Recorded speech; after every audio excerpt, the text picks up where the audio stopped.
if you're like me, you probably grew up playing games like The Lord of the Rings: The Return of the King or The Lord of the Rings: The Third Age.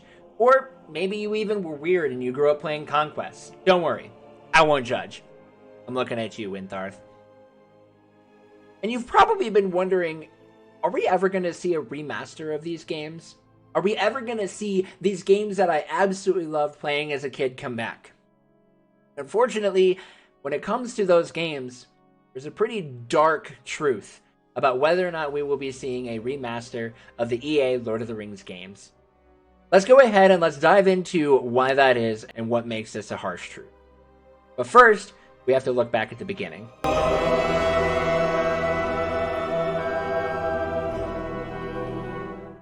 Going back into 2002, EA, or Electronic Arts, purchased the interactive rights of the Lord of the Rings film series in order to create video games. Now, this was right after The Lord of the Rings: The Fellowship of the Ring by Vivendi came out. However, there's a little bit of confusion when it comes to The Lord of the Rings: The Fellowship of the Ring by Vivendi because that game came out in 2002.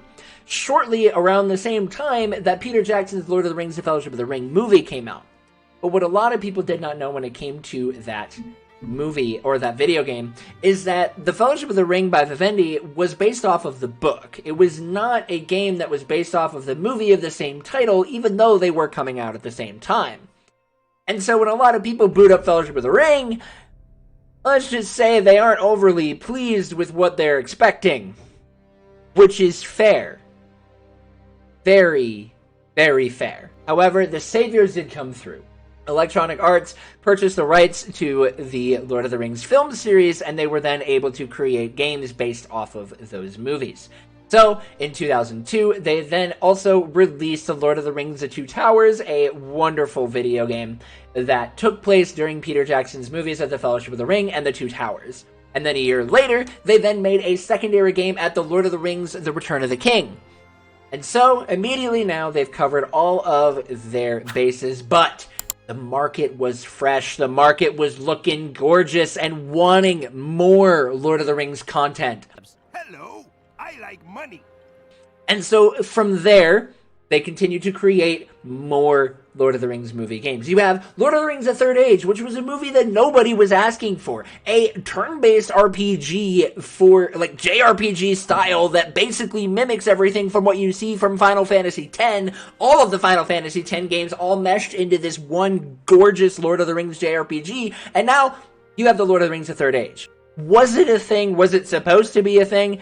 Probably not. But it's here. It's there. And that's what we got. And then on top of that, you then have Lord of the Rings Battle for Middle-earth that was then released. Another movie-based game, RTS. EA was eating up all of it, and they were making so much money from that. And then in 2005, a license to the books was then purchased, which then allowed for the creation of Battle for Middle-earth 2, a similar RTS game that was then instead based off more of the books, that instead of being more based off of the movie like its predecessor, Battle for Middle-earth.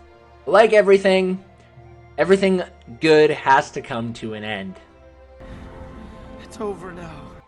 And unfortunately, in 2009, the final Lord of the Rings movie game was released, which was the Lord of the Rings Conquest that was published in January of 2009. And shortly after that release, the interactive license to Tolkien's world that was bought by EA was gone. No! And then from there, it was then very, very quickly picked up by Warner Brothers, in which Warner Brothers has given us kind of a mixed bag of things. We've seen Lord of the Rings: Aragorn's Quest come out, which is, again, one that I kind of have a hard time with every single time I play it. I have a ton of childhood nostalgia from it, but I'm not going to go into that. I might make a separate video on that game later on. Let me know. We'll see. But also, you then have some wonderful games. You have Middle-earth: Shadow of Mordor, Middle-earth: Shadow of War, and while these games might not be canon, they do still give us some incredible Middle-earth content in the gaming world. Two games that I hold very, very highly. I absolutely love them. And on the other side, you've got Gollum. We won't talk about it. at all. It's fine.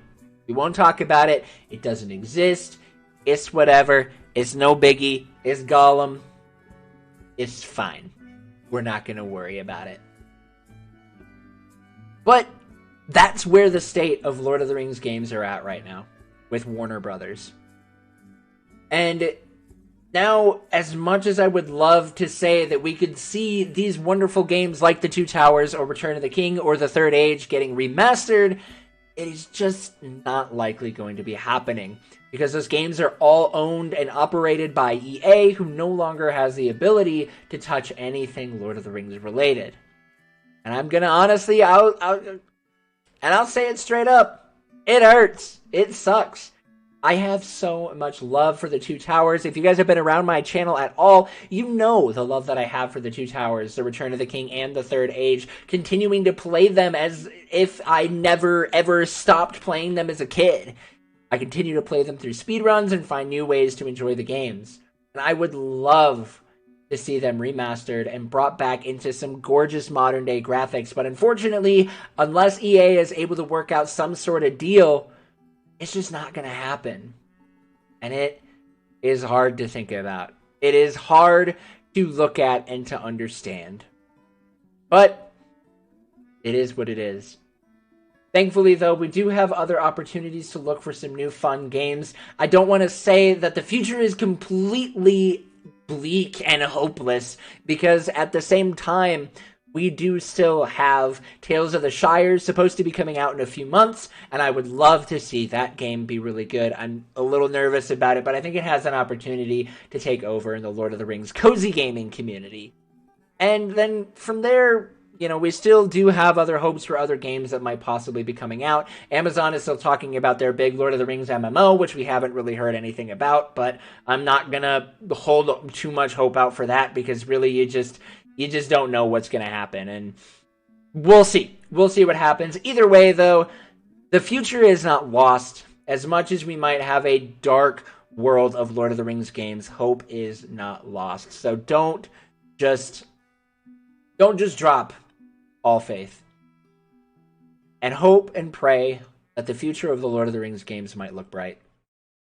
Either way, thank you guys for diving into this video about the Lord of the Rings games and the future and the past of what we could be expecting for our wonderful, very beloved fantasy series. So I hope you guys enjoyed this video. Thank you guys so much for watching. You are loved, you are valued, you are fearfully and wonderfully made, and we will see you right back here next time. Have a wonderful rest of your day, everybody.